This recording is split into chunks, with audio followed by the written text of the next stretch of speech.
Assalamualaikum warahmatullahi wabarakatuh.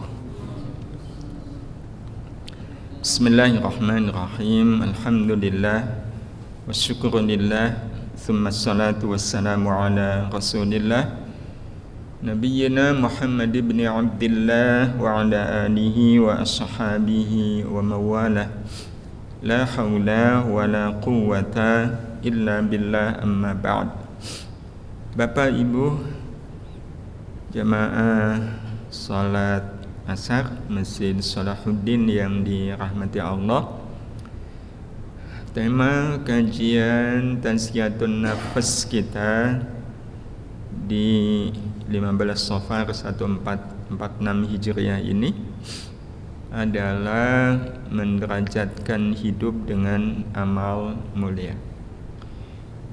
Kita ingin sama-sama mengkaji tema ini, bagaimana hidup kita hidup yang berderajat, tapi berderajatnya dengan amal mulia. Latar belakang dari tema ini adalah karena kita melihat manusia secara umum itu terbagi menjadi dua. Ada manusia yang terpuji dan ada manusia yang terhina. Ya, sebenarnya pilihannya cuma dua saja sebagai manusia. Kita menjadi manusia yang terpuji atau menjadi manusia yang terhina. Kalaulah ada pilihan ketiga, ini sebenarnya pilihan yang sulit, yang kalau sampai ada orang yang bisa itu luar biasa. Siapa manusia yang ketiga itu? Terpuji tidak, terhina juga tidak.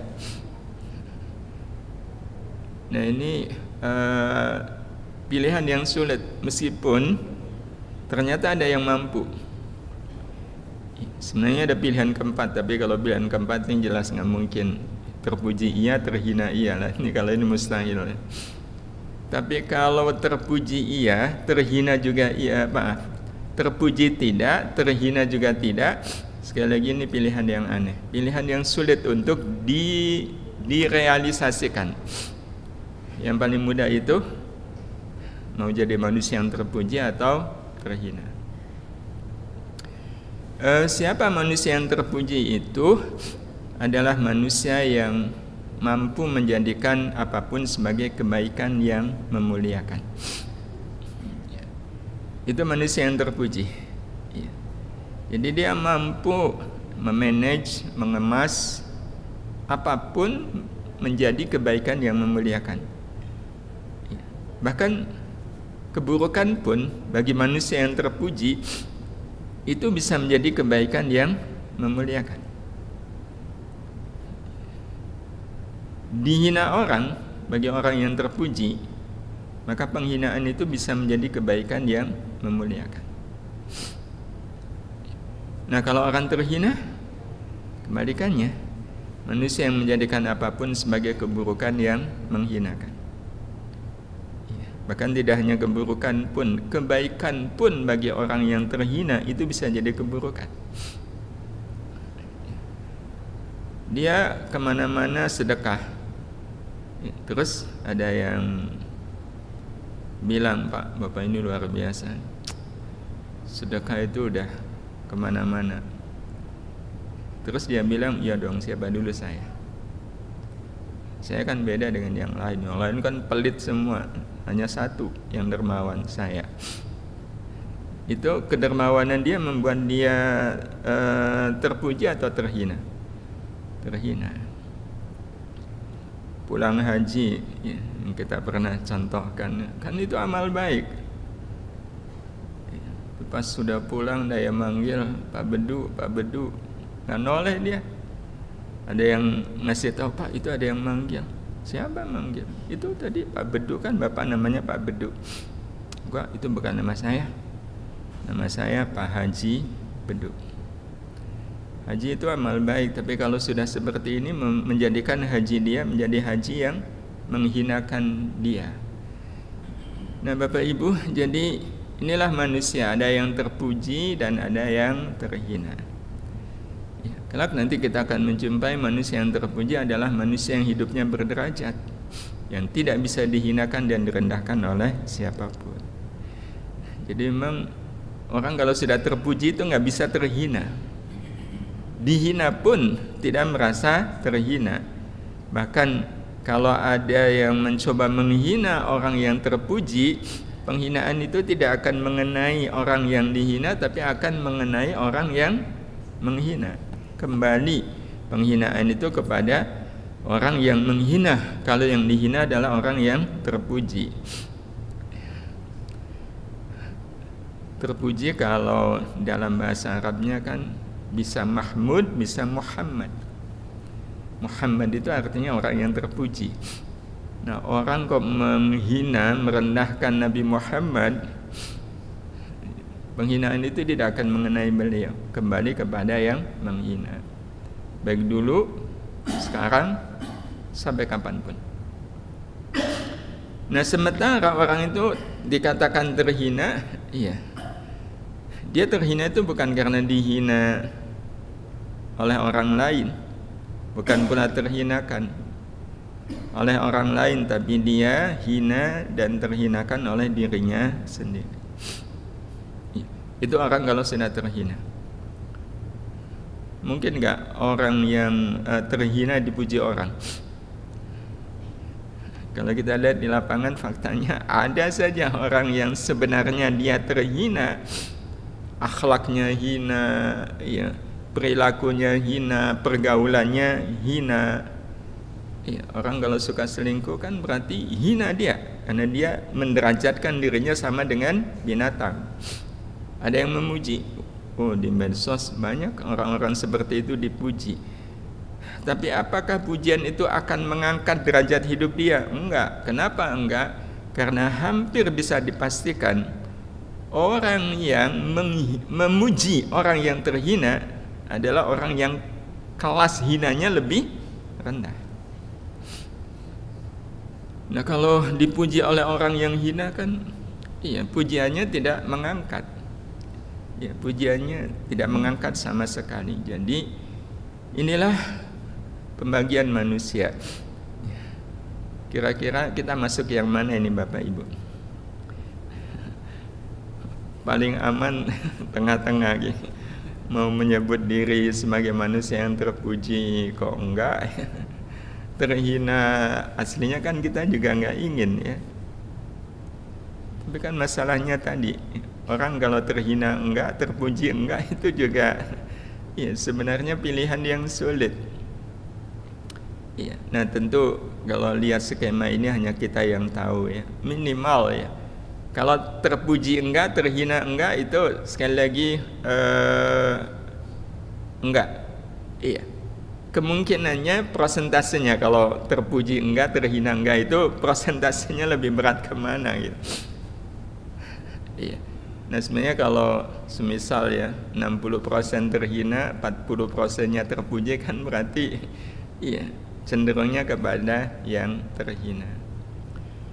Nah karena itu Bapak Ibu yang dirahmati Allah, sekarang kita ingin bicara dengan apakah hidup manusia itu bisa terpuji berderajat tinggi. Karena kita memang membahas tentang bagaimana kita menderajatkan hidup kita sehingga derajat hidup kita itu tinggi ya, sehingga kita menjadi manusia yang terpuji.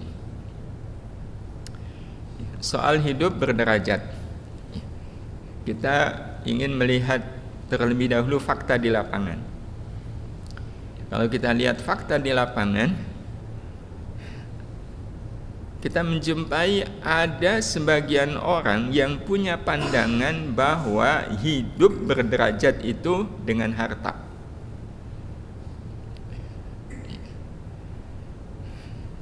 Jadi kalau ikut rapat ya, bawa iPhone harga 30 juta itu rasanya mantep, percaya diri. Atau ibu-ibu ya, ada ibu-ibu bukan yang di sini, nggak tahu di mana, kondangan pakai gelang 12 biji, 7 di tangan kanan, 5 di tangan kiri. Rasanya kayak derajatnya itu tinggi. Ada nggak yang seperti itu? Nah, itu berarti dia punya pandangan bahwa hidup berderajat itu dengan harta. Kondangan nenteng tas harga 2 miliar. Itu rasanya kayak derajatnya itu tinggi banget. Dan seneng kalau ada yang moto, apalagi yang moto wartawan. Kalau nggak ada yang moto ya minta difoto orang terus dimasukkan ke medsos, dan rasanya bangga kalau orang komen. Ini fakta di lapangan. Sebagian memandang bahwa hidup berderajat itu dengan tahta. Maka orang pun berebut kan untuk bisa mendapatkan setinggi-tingginya jabatan.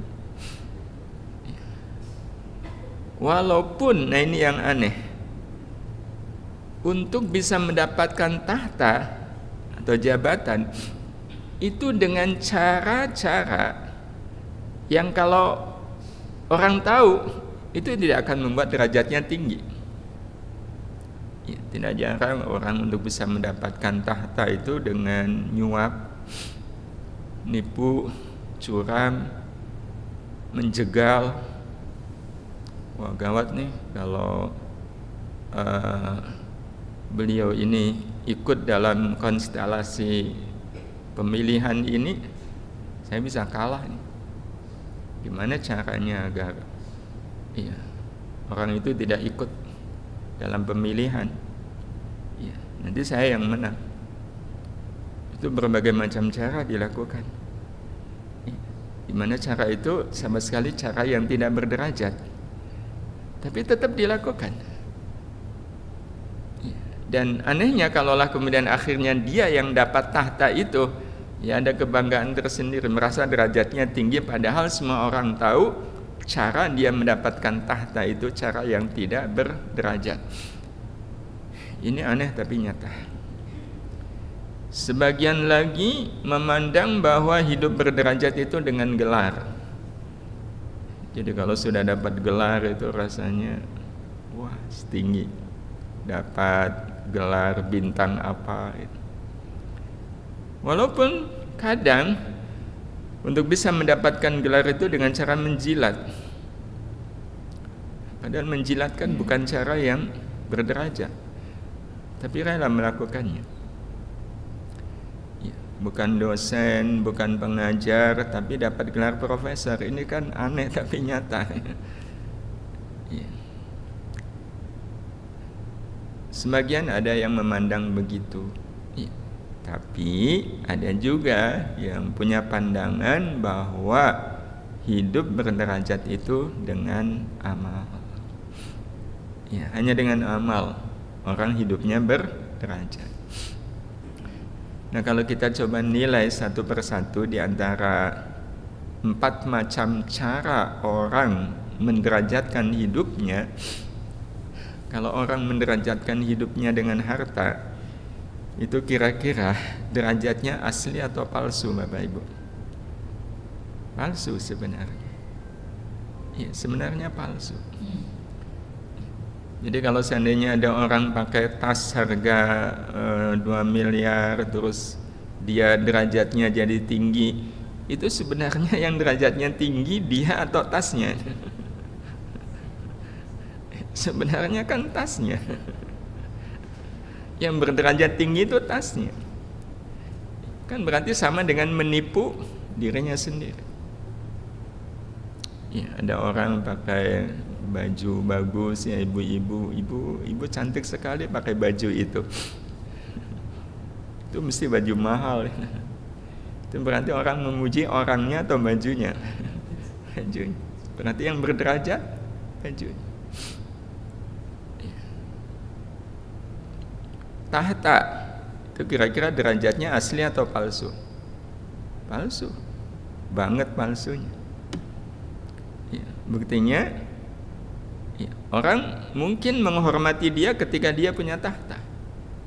Ketika dia harus lengser, apakah orang tetap menghormati dia? Enggak, kan berarti sebenarnya orang tidak menghormati dia sebagai pribadi, tapi yang dihormati adalah jabatannya. itu harusnya nyesek. Orang kalau menghormati bukan pribadi orang itu, tetapi karena jabatannya itu, ya nggak enak. Orang kalau paham itu, ini cuma basa-basi, nggak suka. Bahkan tidak jarang ada orang yang masih bertahta juga orang sulit menghormati dia. Gimana saya hormat ke dia sih? Dia memang punya jabatan, tapi saya tahu cara dia mendapatkan jabatan. Sulit bagi saya untuk menaruh hormat. Jadi itu palsu aja. Gelar palsu. Nah, kalau amal ini yang asli. Jadi kalau kita ingin menderajatkan hidup, tidak ada pilihan. Derajat yang asli itu adalah dengan amal. Cuma, nah ini cuma Bapak Ibu. Iya. Jadi kalau kita rangkum, manusia tidak akan mungkin bisa hidup merdeka, berderajat kecuali dengan amal. Cuma yang tadi saya katakan, amal itu ternyata ada 3. Ada amal benar, ada amal baik, dan ada amal mulia. Ini kita menggunakan istilah kita sebagai orang Indonesia. Meskipun nanti kalau kita lihat Al-Quran itu punya sebutan tersendiri tentang amal. Nah, tapi kita menggunakan pendekatan kita sebagai orang Indonesia, ya, ada amal benar, ada amal baik, dan ada amal mulia. Mana yang membuat hidup kita berderajat? Ini ingin kita bahas Bapak Ibu karena kita melihat di lapangan banyak orang yang dalam hidup ini mencukupkan dirinya hanya dengan amal benar, atau mencukupkan diri hanya dengan amal baik. Tidak berorientasi untuk menjadikan amalnya mulia. Jadi tidak jarang ada orang mengatakan, yang penting kan saya udah benar, atau yang penting kan saya sudah jadi orang baik. Nah, kita perlu memahami ya, ketiga jenis amal ini dan apa konsekuensinya ketika amal kita sebatas benar, atau sebatas baik, atau amal kita mulia. Amal benar. Apa sih amal benar itu? Beramal karena taat pada aturan. Orang kalau taat sama aturan kan berarti dia sudah melakukan yang benar. Aturan di sini kalau tidak perintah ya larangan. Apa konsekuensi Bapak Ibu kalau seandainya ada orang yang membatasi amalnya hanya sebatas benar? Yang penting saya sudah benar kok. Kalau cuma berorientasi benar, maka hampir bisa kita katakan amal dia adalah amal yang cuma formalitas. Cuma formalitas. Yang penting saya tidak melanggar aturan. Yang penting perintah saya lakukan, larangan saya tinggalkan. Sebagai contoh, ada orang sholat tapi cepat sekali. Terus kita tanya, Pak, kok tadi sholatnya kayak dikejar apa? Lah emang kenapa? Ya kok cepat sekali? Kan yang penting saya tumakninah. Ruku saya cepat tapi tumakninah. Kan yang penting tumakninah. Kalau tumakninah kan berarti sholat saya udah benar. Tumakninah itu kan batasannya mengucapkan subhanallah. Itu paling sedetik 2 detik. Kalau ada orang yang mengatakan yang penting sholat saya tumakninah, ruku saya tumakninah, yang tidak saya tumakninah, itu berarti sholatnya formalitas. Yang penting gugur kewajiban. Nah, yang kedua, amal baik. Apa itu amal baik Bapak Ibu? Ini agak nggak lazim sebenarnya. Tapi inilah yang kemudian kita lihat di lapangan. Karena itu referensinya tidak di buku tentang amal baik yang akan kita sampaikan ini. Referensinya adalah kenyataan. Dan referensi terbaik kan kenyataan kalau soal bicara hidup. Kalau kita lihat di kenyataan, amal baik itu apa Bapak Ibu? beramal karena ada hasil yang diinginkan. Beramal karena ada hasil yang diinginkan. Ini berarti namanya apa Bapak Ibu? Kalau benar itu formalitas, kalau baik, kalau pengertiannya adalah karena ada hasil yang diinginkan, berarti amal baik itu adalah amal pamrih.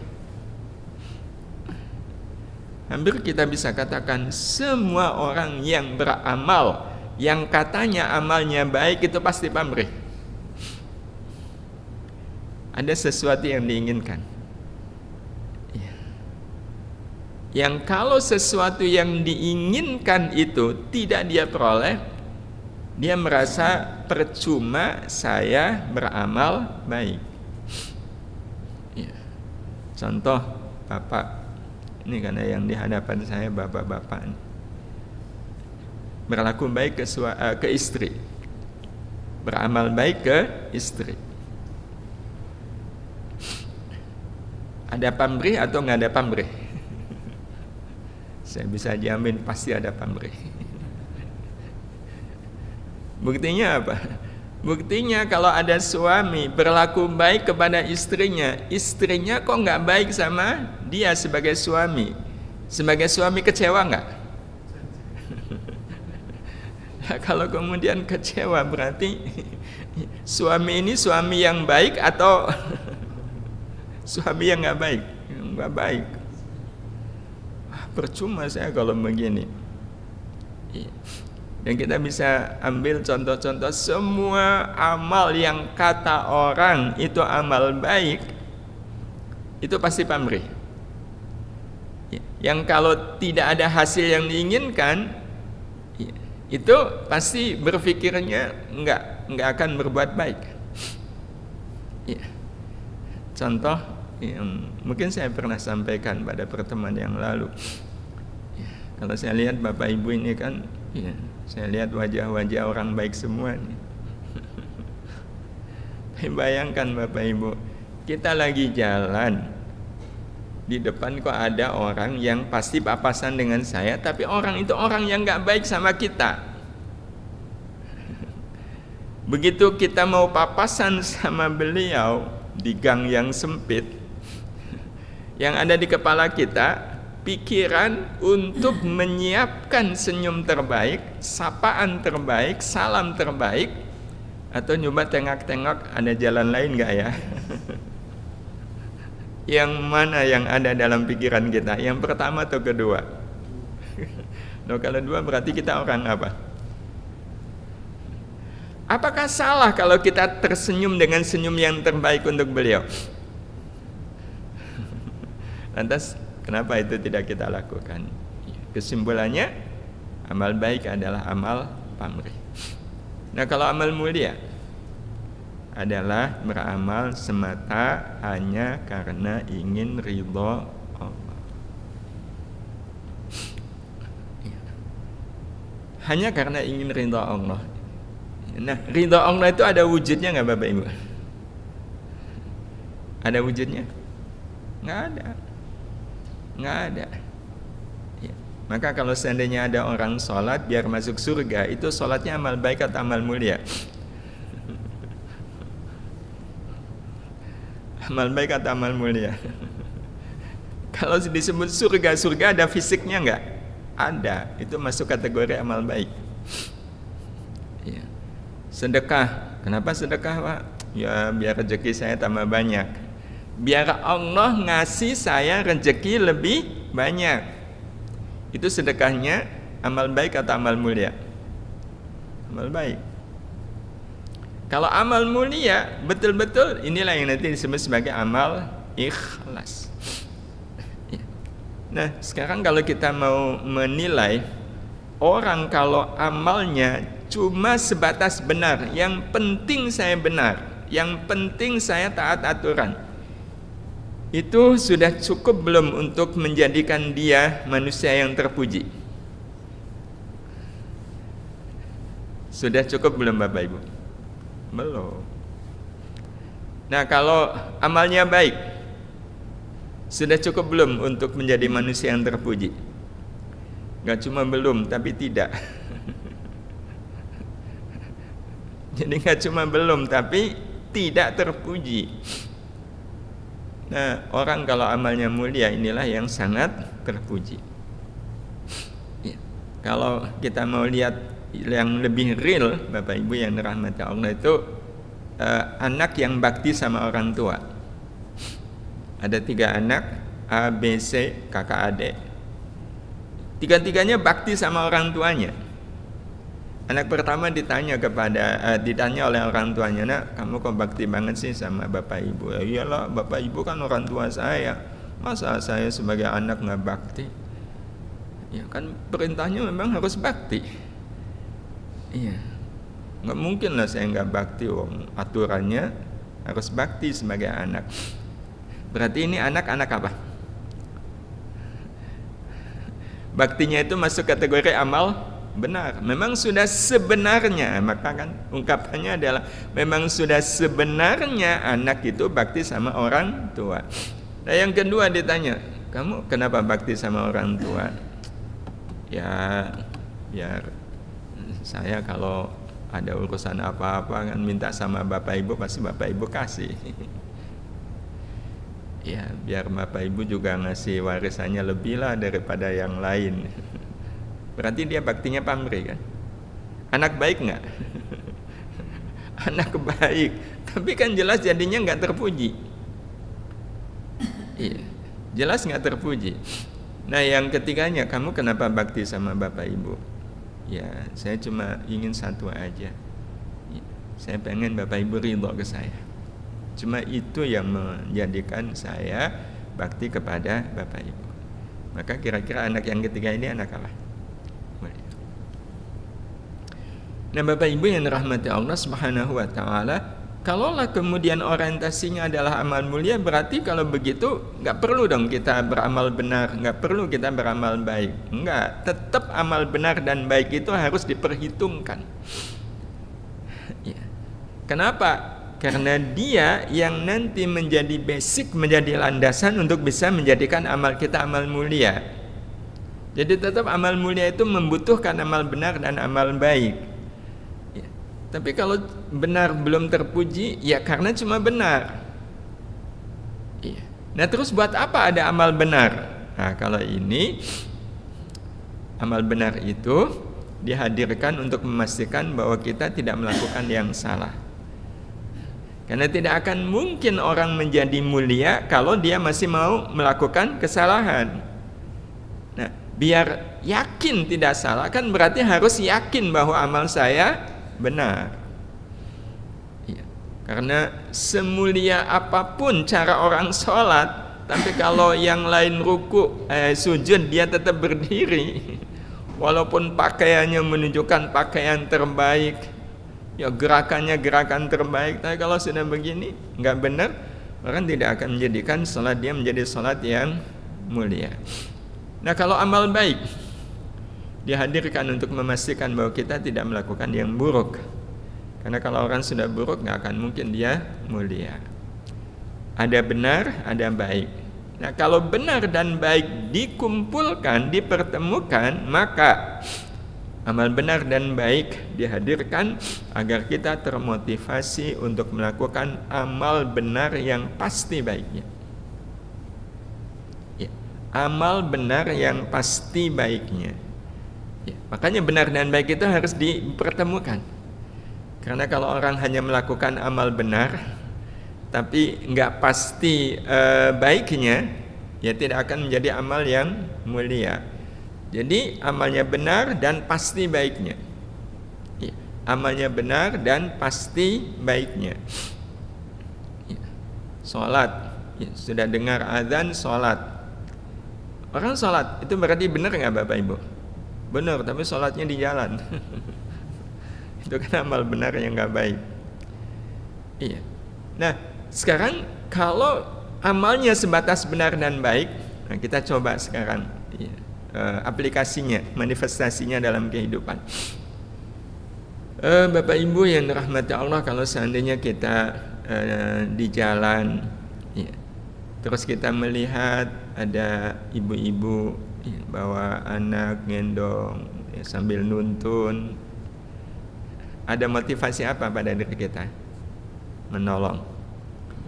Kalau kita menolong beliau salah nggak? Nggak. Baik nggak? Baik.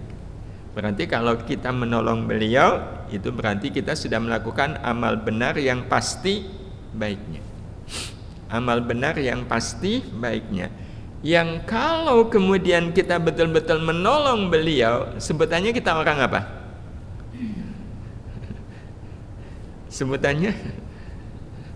Sebutannya kita hanya akan disebut sebagai orang benar yang baik. Sebutannya hanya orang benar yang baik, karena yang kita lakukan benar dan yang kita lakukan pasti baiknya. Iya. Nah, masalahnya, nah ini yang ya. Terus gimana caranya agar bisa menjadi amal mulia? Seandainya, ini cuma seandainya Bapak Ibu yang dirahmati Allah, ternyata beliau ini orang yang suka menjelek-jelekan kita dan keluarga. Ya, nggak cuma bapak sebagai suami, istri pun suka dijelek-jelekan oleh beliau ini. Suka menyebarkan kekurangan, iya, aib, bahkan suka menfitnah.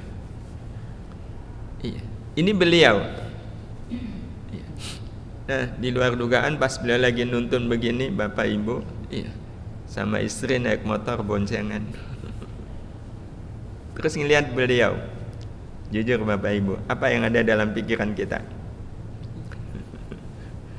Pura-pura nggak ngelihat, nyukurin, atau tetap menolong? Kalau pura-pura tidak lihat itu benar nggak? Maka kenapa amal benar itu tetap dibutuhkan kan? Ya, wah nggak benar nih. Iya, apalagi nyukurin, wah itu lebih-lebih itu. Tapi bayangkan Bapak Ibu, iya, kalau kemudian, iya, katakanlah ibu ya, istri bapak, bilang sama bapak, Pak, sebentar ya Pak, itu ada beliau. Iya. Terus istri nyapa beliau, ibu kok sepertinya kesulitan, boleh kami bantu? Oh, kalau memang beliau kesulitan, akhirnya kemudian beliau mengiyakan. Iya. Nah, istri kan manggil bapak. Pak, kayaknya tolong dilihat dulu. Pas dilihat oleh bapak, Pak, ini nggak bisa diperbaiki ini Bu, harus dibawa ke bengkel. Terus istri bapak bilang begini, Ibu, kalau ibu berkenan, ibu bawa motor kami akan urus motor ibu. Boleh nggak? Boleh, siapa yang boleh ya. Beliau bawa motor bapak ibu, dan kemudian bapak ibu nuntun ini motor. Kira-kira yang nuntun bapak atau istri? Teganya kalau yang nuntun istri ya. Bapak tuntun itu motor, dan ternyata baru ketemu bengkel setelah jalan 1 kilo, mana agak naik lagi. Ini si ibu yang punya motor tahu nggak? Mana tahu dia. Tapi yang di atas, yang di langit tahu. Ya, pas dilihat ternyata memang kerusakannya parah. Habis 500.000 dibayar. Alhamdulillah, jadi pas jalan sama istri, lihat bensinnya mau habis. Mampir dulu ke pom bensin, isi full. Jalan lagi lihat ya, penampakan motornya, ya Allah, kotornya bukan main. Mampir dulu ke cuci motor, dan kemudian dibawa, diserahkan kepada beliau. Kalau ini yang kita lakukan, berarti amal kita amal apa?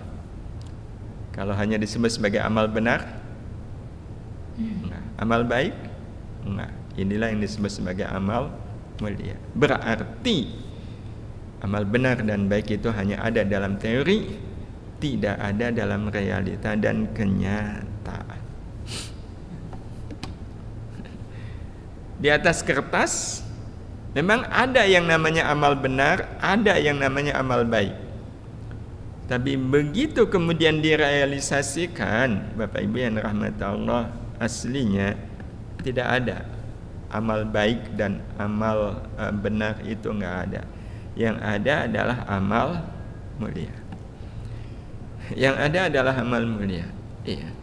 Dan fakta yang paling nyata, iya, bahwa benar dan baik itu ada di atas kertas, iya, bukan di kenyataan, iya, tapi di atas kertas. Itu fakta ketika dulu waktu masih sekolah ujian kan di atas kertas. Iya. Soalnya multiple choice, pilihan A, B, C, D, E. Iya.